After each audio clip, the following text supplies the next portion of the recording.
Ustadz, mengenai sabar ya Ustadz ya. Seperti kita misalnya kita punya anak gitu ya Ustadz ya, kita sudah ngasih tahu untuk pakai jilbab gitu ya. Tapi akhirnya dia pakai jilbab ketika sama kita saja Ustadz. Tapi ketika di luar sama dia dilepas jilbabnya. Lalu ternyata ketahuan gitu Ustadz dari status medsosnya gitu kan. Nah, bagaimana kita mensikapi hal itu Ustadz? Ya baik. Pertama begini, anak bisa sampai pada titik seperti itu tentu tidak langsung. Ada proses yang dia lewati sehingga dia seperti itu. Entah mungkin pertemanannya, entah mungkin pendidikannya, dan mayoritasnya itu karena kita yang mendidik. Jadi kadang-kadang banyak orang tua nggak adil. Jadi dulu ada orang tua misalnya nih, tadinya dia belum kenal sama agama. Anaknya dimasukin ke sekolah tarian, ke sekolah musik, SD-nya umum, SMP-nya umum.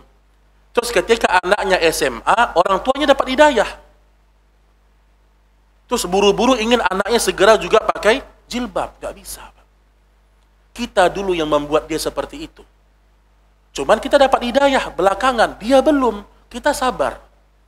Sabarnya bagaimana? Menasihati dengan cara yang baik. Itu kalau anak ya. Tunjukkan kasih sayang kita sama dia. Tunjukkan kita nyuruh dia pakai jilbab untuk keselamatan diri dia. Jadi, kalau itu cara yang pertama. Kalau dia terdidik dengan cara yang salah sebelumnya, harus kita berlemah lembut. Jangankan kepada anak, Pak. Musa dan Harun, ketika berdakwah kepada Fir'aun, lemah lembut disuruh Allah. Faqula lahu qawlan layyinan, la'allahu yatadzakkaru aw yakhsha. Wahai Musa, wahai Harun, pergilah kepada Fir'aun. Ucapkan kepada Fir'aun ucapan yang lemah lembut. Pertanyaannya apa? Allah tahu enggak Fir'aun akan tetap kafir? Tahu atau tidak? Tahu. Tapi kenapa Allah menyuruh Musa ucapkan yang lembut?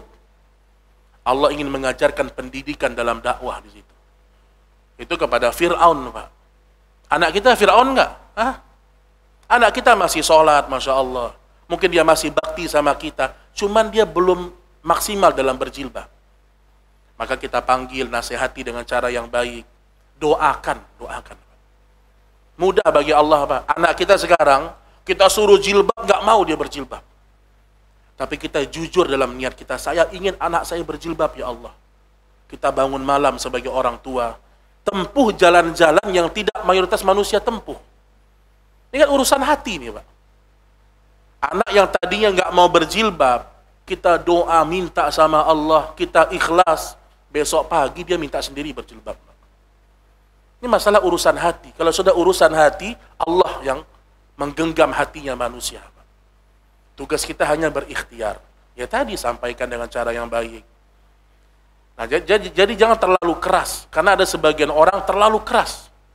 Walaupun terkadang sikap keras dibutuhkan. Ya. Kalau anak tadi dia membangkang, itu beda cerita, Pak. Tapi depan kita dia berjilbab, sama teman-temannya dibuka.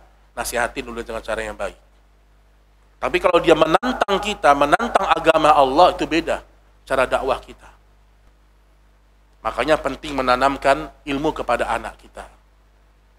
Jelaskan sama dia, kenapa harus kamu jelaskan. Kamu kalau berjilbab seperti ini, jelaskan sama dia.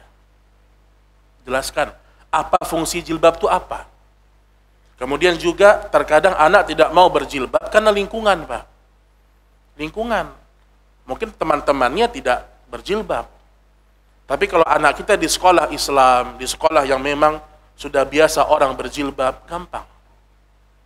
Sama kayak gini ya, sama kayak wanita bercadar. Mungkin kalau akhwat kita yang bercadar, ya, mungkin masuk ke sebuah kampung yang isinya gak ada orang bercadar. Kadang-kadang iman kita agak berat. Tapi kalau kita pergi ke sebuah tempat, mayoritasnya bercadar, Madinah misalnya, pede kita jalan, Pak.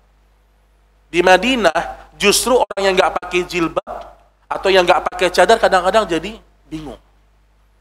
Lingkungan itu penting.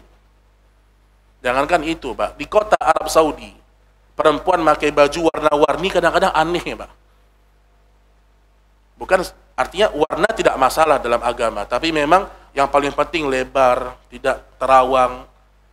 Kembali kepada hal yang tadi, yang paling penting adalah lingkungan anak-anak kita juga, lingkungan. Makanya terus berdoa kepada Allah, ingatkan terus dengan cara kasih sayang, semoga nanti pelan-pelan dia kembali kepada syariat Allah Subhanahu wa taala. Wallahu a'lam bissawab.